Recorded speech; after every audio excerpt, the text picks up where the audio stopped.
Здравейте, днес ще ви покажа как да си направите LAN игра. Първо влизате, правите си нов свят, така,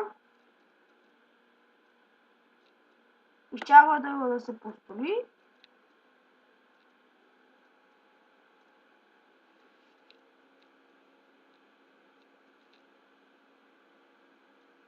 Така, чакаме. Готово. Така.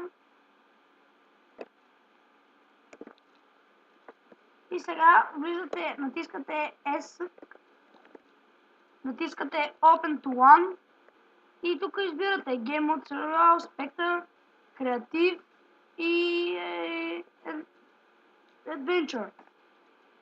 Тук натискате дали искате да сложите кодове. Аз ще натисна не. Така.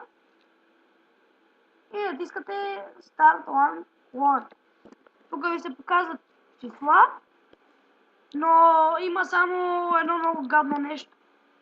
Като играете заедно на LAN Game, трябва сте от един интернет. Това е супер тъпо и смотано. И мисля, че съм ви помогнал, за да играете с приятели. И довиждане.